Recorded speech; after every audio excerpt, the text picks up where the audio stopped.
गुरुर्ब्रह्मा गुरुर्विष्णू गुरुर्देव महेश्वरा सद्गुरु साक्षात परब्रह्मा तस्मै श्री सद्गुरुवे नमः।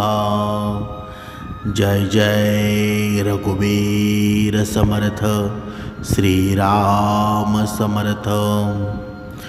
सद्गुरु चरणांना नतमस्तक होऊन आपण या सुंदर सकाळच्या मनमोहक वातावरणामध्ये सर्वजण उपासना करूनच श्रवणाला बसलेले आहात असं समजून आपण या निरूपणास सुरुवात करूया। मायबाप सज्जनांचं स्वागत आहे। समर्थांनी सांगितलंच आहे ना, मनुष्याच्या जीवनामध्ये आहे ना, जर त्याला सुखामध्ये राहायचं असेल, समाधानामध्ये राहायचं असेल, आपलं जीवन आहे ना खूप आनंदात जर जगायचं असेल ना, तर गुरुदेव दत्तांच्या गुरुदेव महाराजांच्या नामाशिवाय त्याला गत्यंतर नाही। म्हणजे श्री गुरुदेव दत्त म्हटलं ना की मनुष्याच्या जीवनामध्ये काय बदल होतो। गुरुदेव दत्तांच्या नामस्मरणामुळं मनुष्याच्या जीवनामध्ये कोणती ऊर्जा संचारली जाते ते आज आपण या निरूपणामध्ये पाहणार आहोत। म्हणजे गुरुदेव दत्त, आपण जेव्हा या ओठातून हे शब्द निघतात ना, तेव्हा सर्वत्र असलेला अंधकार प्रकाशमय होतो। म्हणजे समर्थांनी सांगितलेलं आहे, जीवनामध्ये मनुष्याच्या ऊर्जा येण्याचं कारण आहे ना, ते भगवंताचं नामस्मरण आहे। पण गुरुदेव दत्तांचंच नामस्मरण का करायचं, त्याचं उत्तर आज आपण या निरूपणामध्ये पाहणार आहोत। एका गावामध्ये एक श्रीमंत कुटुंब राहत होतं। नवरा बायको भरपूर दानधर्म करायचे, पण त्यांचा मुलगा देवधर्म काही करत नव्हता। लहान होता तेव्हा काही वाटलं नाही, पण जसा जसा मोठा झाला ना, तशी घरच्यांना चिंता पडू लागली। पुढे याचं कसं होणार, हा तर देवाचं काहीच करत नाही, नामस्मरणसुद्धा करत नाही। कधी कधी आपल्या घरातली मुलंसुद्धा असतात की बघा, आपण त्यांना दर वेळेला सांगतो की भक्ती मार्गामध्ये घे, श्रवणाला बस, उपासना कर, पण कधी कधी आपला ऐकत नाही। पण त्याचा परिणाम कसा होतो, एकदा गावामध्ये एक साधू येतात, त्यांना हे कुटुंबीय विनंती करतात, एकदा तरी त्यांच्या मुखातून श्री गुरुदेव दत्त नाम घेऊ द्या। बघा, साधू महाराज खूप वेळ विचार करून त्यांना म्हणतात, मी सांगेल तेव्हा त्याला माझ्याकडे घेऊन या, मी त्याच्याकडून दत्तगुरूंचं नाव बदवून घेईन। ठरलेल्या दिवशी ते कुटुंबीय त्याच्या मुलाला घेऊन साधू महाराजांकडे येतात।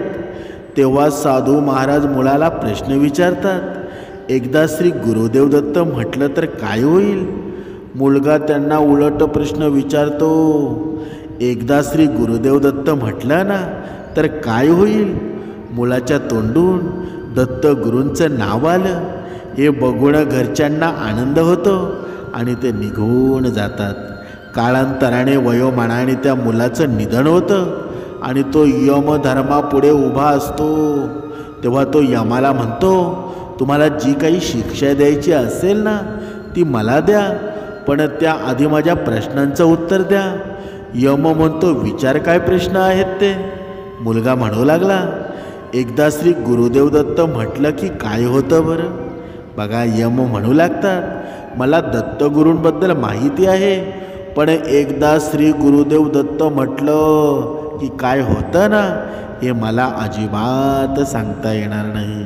यासाठी आपण ब्रह्मदेवांकडे जाऊ, तेच या प्रश्नाचं व्यवस्थित उत्तर देऊ शकतील। बघा, मुलगा पुढे म्हणू लागला, मी ब्रह्मदेवांकडे येईल, पण तुम्हाला माझ्या प्रश्नाचं उत्तर आलं नाही ना, म्हणून तुम्ही मला पालखीमध्ये बसून ब्रह्मदेवांकडे घेऊन जायचं। त्या पालखीचे भोई तुम्ही होणार। यमदेव तयार होतात, दोघेजण आता ब्रह्मदेवाकडे जातात। ब्रह्मदेवाला पण तोच प्रश्न विचारला जातो। ब्रह्मदेवाला पण उत्तर माहीत नसतं। मग ते म्हणतात, आपण भगवान विष्णूंकडे जाऊया, त्यांना हा प्रश्न विचारू, तेव्हा तो मुलगा म्हणतो, माझ्या या प्रश्नाचं उत्तर तुम्हाला आलं नाही ना, म्हणूनच तुम्ही पण पालखीचे भोई व्हायला लागेल. ब्रह्मदेव तयारसुद्धा होतात. असे तिघे ते भगवान विष्णूंकडे जातात आणि भगवान विष्णूंना पण तोच प्रश्न विचारतात. एकदा श्री गुरुदेव दत्त म्हटलं तर काय होतं? विष्णू उत्तर देताना, दत्त गुरूंबद्दल मला पण खूप माहिती आहे, पण एकदा गुरुदेव दत्त म्हटलं की काय होतं ते मला पण सांगता येणार नाही. आपण भगवान शिवांकडे जाऊ, त्यांना नक्की माहिती असेल. आता पालखीचे 2 भोई झाले असतात. मुलगा विष्णूंना म्हणतो, तुम्हाला माझ्या प्रश्नाचं उत्तर आलं नाही, म्हणून आता तुम्ही पंखा घेऊन मला हवा घालणार आहात. असे करत भगवान शिवांकडे ते पोचतात. भगवान शिवांना पण हाच प्रश्न विचारला जातो आणि उत्तर येत नाही, म्हणून ते म्हणतात, आपला हा प्रश्न आहे ना, स्वतः गुरुदेव दत्तांनाच विचारूया. असं म्हणून सगळे दत्तगुरूंकडे येतात. श्री गुरुदेव दत्तांना बघून मुलगा पालखीतून खाली उतरतो आणि दत्तगुरूंना हा प्रश्न विचारतो. एकदा श्री गुरुदेव दत्त म्हटलं तर काय होतं बरं? तेव्हा गुरुदेव त्यांच्याकडे बघून हसतात आणि सांगतात, एकदा श्री गुरुदेव दत्त म्हटलं की काय होतं, हा प्रश्न घेऊन तू आयुष्यभर बेचैन राहिलास आणि न कळतपणे कितीतरी वेळा माझे नाव घेतलेस. त्यानं काय होतं तर तुला बघायचं असेल ना, तर तू नक्कीच बघ. तू नाम घेत राहिला म्हणून आहे ना, प्रत्यक्ष यमदेवता, ब्रह्मा, विष्णू, महेश हे तुला जन्ममरणाच्या फेऱ्यातून काढून माझ्या पायापाशी घेऊन आले. तू या सगळ्यातून मुक्त झाला आहेस. तू कायम माझ्या चरणाजवळ राहशील. बघा, समर्थांनी सांगितलेलं आहे ना, या पूर्ण कथेचं तात्पर्य काय आहे बरं? हेच ते फळ आहे ना, एकदा श्री गुरुदेव दत्त म्हटलं की मिळतं. म्हणूनच समर्थांनी सांगितलेलं आहे, आयुष्यात किती जरी संकट आले ना, गुरुदेव दत्तांचं नामस्मरण कधीच विसरू नका. एकदा तरी तुम्ही गुरुदेव दत्तांचं नामस्मरण घेतलं ना, ते सर्व देवता तुमच्या सोबत असतील. म्हणून या गुरुदेव दत्तांच्या नामस्मरणामध्ये एवढी शक्ती आहे ना. म्हणून समर्थांनी सांगितलंच आहे ना, आपल्या आयुष्यामध्ये आपलं खाणं एकदा चुकलं तरी चालेल, पण उपासना कधीच चुकून देऊ नका. कारण या उपासनेचं फळ आहे ना, मनुष्याला जन्मोजन्मी मिळत असतं आणि हे फळ एवढं गोड असतं, हे फळ एवढं शुभ असतं ना, दुःखांना कधीच आपल्या आयुष्यामध्ये येऊन देत नाही. म्हणजे तुम्हाला एक विचार पडला असेल की मनुष्य जन्म घेतो, मनुष्य मृत्यू होतो, पण मृत्यूनंतर मनुष्याची सोबती कोण असतात बरं? या जगामध्ये आहे ना, ज्या व्यक्तीचा जन्म होतो ना, त्या व्यक्तीचा मृत्यू अटळ आहे. आणि जन्म आणि मृत्यूचं हे चक्र आहे ना, ते कधीच संपत नाही. मृत्यूनंतर कोणताही मनुष्य आपल्यासोबत काही घेऊन जात नाही. माणसाजवळ कितीही पैसा असला, कितीही साधन संपत्ती असली, तरी तो सोबत घेऊन जात नाही. पण संत तुकाराम महाराजांनी सुंदर वर्णन केलेलं आहे. जगद्गुरू संत तुकाराम महाराज, बघा, कोणाला माहीत नसतील असा या पृथ्वी तलावर कोणी मनुष्य नसेल. बघा, त्यांच्या अभंगामध्ये सुंदर वर्णन केलेलं आहे.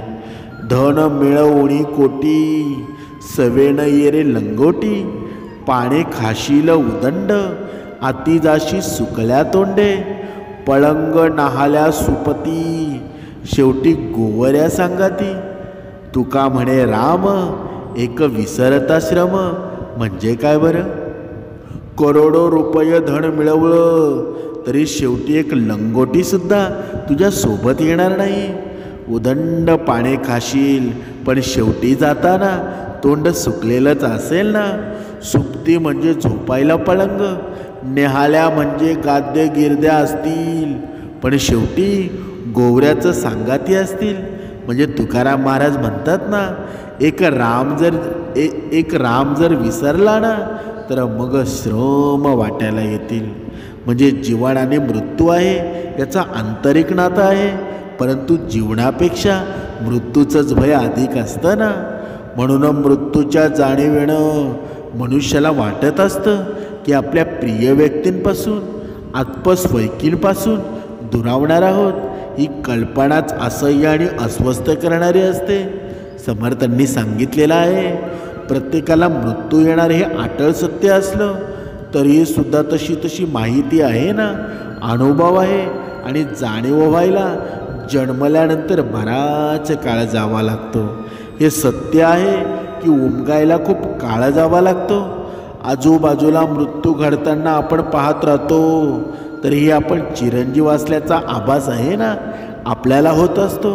म्हणजे प्रत्यक्ष संत रामदास स्वामींनी सुद्धा म्हटलेलं आहे की मना पाहता सत्य हे मृत्युभूमी, जिता बोलती सर्व ही मी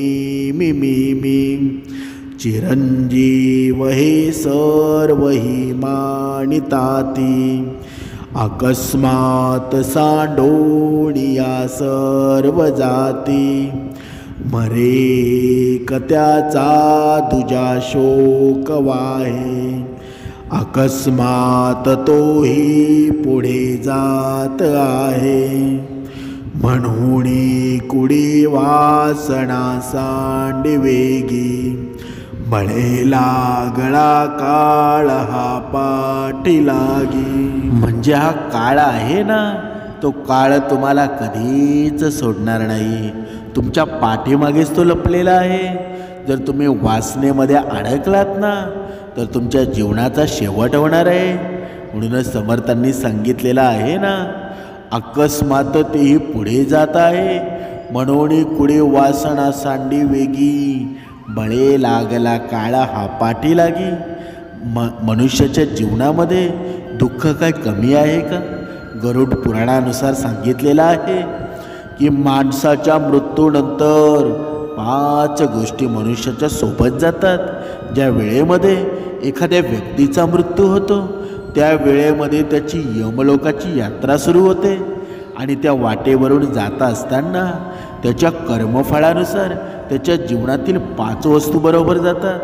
बघा, आवाजाचा प्रॉब्लेम झाल्यामुळं निरूपण करायला थोडा त्रास होतो, तरीसुद्धा समजून घ्या, कारण समर्थ कृपेने आपल्याला हे निरूपण आहे ना, ते दररोज झालं पाहिजे. हे श्रवण रोज घडलं पाहिजे, कारण हा वसा घेतलेला आहे ना, तो अर्ध्यावर सोडायचा आहे का? नाही ना. म्हणून समर्थांनी सांगितलेलं आहे, त्या वेळेला आहे ना, ज्या वेळेला यमलोकाची यात्रा सुरू होते, आणि त्या वाटेवरून जात असताना त्याच्या कर्मफळानुसार त्याला जीवनातील 5 वस्तू बरोबर जातात. आणि ज्या वेळेमध्ये त्या आत्म्याचा प्रवास संपतो ना, तो आत्मा नवीन शरीर धारण करतो, त्यावेळी त्या वस्तू नवीन शरीरामध्ये प्रवेश करतात. आता अशा कोणत्या वस्तू आहेत ज्या मृत्यूनंतरसुद्धा आपल्या सोबत असतात? गरुड पुराणामध्ये सांगितलेलं आहे, काही अशा वस्तू आहेत ना. बघा, पहिली वस्तू म्हणजे कामना. आता ही कामना म्हणजे काय बरं? कामना म्हणजे इच्छा. म्हणजे मृत्यूच्या वेळी एखाद्या विशिष्ट वस्तूबद्दल आपल्या मनामध्ये काही आसक्ती राहिली असेल ना, काही इच्छा अपूर्ण राहतात. कोणत्याही अपूर्ण इच्छा राहिल्या ना, तर मृत्यूनंतर तीच इच्छा आत्म्यासोबत जाते. असं मानलं जातं की जर का एखाद्या व्यक्तीची मृत्यूच्या वेळेस कोणती इच्छा असेल आणि त्याची पूर्तता करण्यासाठी, म्हणजेच पूर्ण करण्यासाठी नवीन शरीराची प्राप्ती होत असते. म्हणून गरुड पुराणानुसार इच्छेनुसार नवीन शरीराची प्राप्ती होत असते, आणि त्या इच्छेसाठी कोणता ना कोणता जन्म त्या व्यक्तीला घ्यावा लागतो. मग तो कोणताही असू शकतो. ज्या पद्धतीची आपली इच्छा असेल ना, त्या पद्धतीच्या इच्छेनुसार तो जन्म घ्यावा लागतो. आता दुसरी गोष्ट आहे ती म्हणजे वासना. वासना म्हणजे आपल्या संसारी सुखाची इच्छा करणं, म्हणजेच वासना आहे ना. समर्थांनी सांगितलेलं आहे की ही वासना आहे ना, ही इच्छेची सोबती आहे. आणि हा वासनेचा अर्थ केवळ शारीरिक आनंद नाही, तर या जगात मिळणारं प्रत्येक सुख आहे ना, ज्या आत्म्याला आनंद देतं, मग ते घर असो किंवा पैसा असो, गाडी असो किंवा दर्जा असो, शौर्य असो, काहीही असो, मृत्यूनंतर या अपूर्ण इच्छा माणसाकडे राहतात आणि मोक्षप्राप्तीमध्ये त्या अडथळा निर्माण करत असतात. म्हणून जो मनुष्य मृत्यूवेळी आपल्या परिवाराबद्दल विचार करत असतो ना, आणि त्याच्यासोबत तो सुख आणि दुःखाचा सुद्धा विचार करतो, ज्या इच्छा त्याच्या राहिल्या आहेत ना त्या बदल विचार करत असतात, म्हणजे पूर्ण कशा होतील यासाठी तो तगमगत असतो आणि त्याचा मृत्यू होतो. म्हणजे जी काही इच्छा असते त्या इच्छेनुसार त्याला पुनर्जन्म मिळतो. म्हणून असं म्हटलं जातं ना की मृत्यूवेळी मनात फक्त भगवंताचं नामस्मरण करत राहावं. आणि समर्थांनी सांगितलेलं आहे ना, जर मनुष्यानं बघा एकदा दत्तगुरूंचं नामस्मरण केल्यानं एवढं पुण्य मिळतं. जर आपण रोज नामस्मरण केलं ना, तुमच्या जीवनामध्ये आनंदाशिवाय काही राहील का बरं? दुःखाला तुम्ही विसरून जाल. समर्थांनी पुढे सांगितलेलं आहे, पुढची गोष्ट म्हणजे कर्म, तिसरी गोष्ट वस्तू म्हणजे कर्म आहे. म्हणजे प्रत्येकजण आहे ना आपल्या जीवनात चांगली किंवा वाईट कर्म करत असतात. मृत्यूनंतर सुद्धा मनुष्याच्या सोबती चांगली आणि वाईट कर्मसोबत जात असतात ना. म्हणून मृत्यूनंतर आपण केलेली कर्म असतात, मग ती चांगली असो किंवा वाईट असो, आपल्याबरोबर जात असतात. म्हणजे मृत्यूनंतर आत्मा स्वतः बरोबर केलेल्या कर्माची संपत्ती देखील घेतो आणि त्यानुसार त्या आत्म्याचा म्हणजेच आपल्या पुढचा जन्म ठरलेला असतो. भगवद्गीतेमध्ये सुद्धा सुंदर वर्णन केलेलं आहे. ज्यावेळी मृत्यू जवळ आला असेल त्यावेळी आपली सर्व कर्मे एकत्र केली पाहिजेत. म्हणजे आपली जेवढी चांगली कर्म आहेत ना ती चांगली कर्म आपल्यासोबत पाहिजेत. पण जर आपल्या जीवनामध्ये जर अवगुणत असतील तर ती चांगली कर्म आपल्यासोबत येतील का बरं? कधीच येणार नाही. म्हणजे त्यानुसार त्या पुढच्या जन्माची प्राप्ती होत असते. आता चौथं पाहूया, कर्ज. चौथी वस्तू म्हणजे कर्ज आहे आणि ही कर्ज ही वस्तू मागे मृत्यूनंतर येत असते. आपण या जन्मामध्ये जे काही कर्ज घेतलं ते पूर्णपणे फेडून टाकावं, अन्यथा ते आपल्या सोबत असतं, परलोकामध्ये येत असतं. आणि जोपर्यंत आपली कर्जाची रक्कम पूर्ण होत नाही तोपर्यंत यातना मिळत असतात. म्हणून जर तुम्ही तुमच्या मानवी जीवनामध्ये कधीही कोणत्याही प्रकारचं कर्ज घेतलं असेल तर ते कर्ज शक्य तितकं फेडलं पाहिजे, आणि जेणेकरून मृत्यूनंतर आपल्याला या जगातून ते ऋण सोबत घेऊन त्या जगात जावं लागणार नाही. म्हणून यामुळं या जन्मात घेतलेल्या कर्जाची परतफेड कसंही करून करावी. आता पाचवी गोष्ट पाहूया, ते म्हणजे पुण्य. पाचवी वस्तू आहे ना ती म्हणजे ते व्यक्तीनं केलेले पुण्य. जो व्यक्ती आपल्या जीवनात जे काही दानधर्म करतो, इतरांना प्रत्येक वेळेमध्ये मदत करतो, ते पुण्य आपल्यासोबतच सतत राहत असतो ना. म्हणून आपण केलेले दान आहे हे आपल्या पुण्याचं भांडवल असतं. त्यामुळं वेळोवेळी आपल्या कुवतीप्रमाणे दान धर्म केला पाहिजे. आपण जितके जास्त पुण्य करतो ना तितकंच आपल्या जीवनामध्ये दानधर्मसुद्धा होत असतो ना. आपल्या वाईट काळामध्ये आपण केलेल्या पुण्यापासून आपल्याला सर्वात जास्त लाभच मिळतो ना. म्हणून गरुड पुराणानुसार या 5 वस्तूंकडे अवश्य लक्ष द्यावे, आणि जितके जास्त पुण्य आपल्याला करता येतील ना तितकी जास्त मदत दुसऱ्याला संकट काळामध्ये करता येईल तितकी मदत केली जावी. म्हणजे अत्यंत महत्त्वाची गोष्ट म्हणजे याच 5 गोष्टीद्वारे मनुष्य जेव्हा मृत्यूलोक सोडून पुढच्या जगामध्ये जातो ना तेव्हा त्या जगाची किंवा त्या पुढील जन्माची प्रक्रिया निवडली जाते. म्हणूनच समर्थांनी सांगितलेलं आहे ना, आयुष्यामध्ये काही तुम्ही केलं नाही तरी चालेल, पण भगवंताचं नामस्मरण, दत्तगुरूंचं नामस्मरण जर तुमच्या सोबत असेल ना तर या जगात तुमच्या केसाला सुद्धा धक्का लागणार नाही.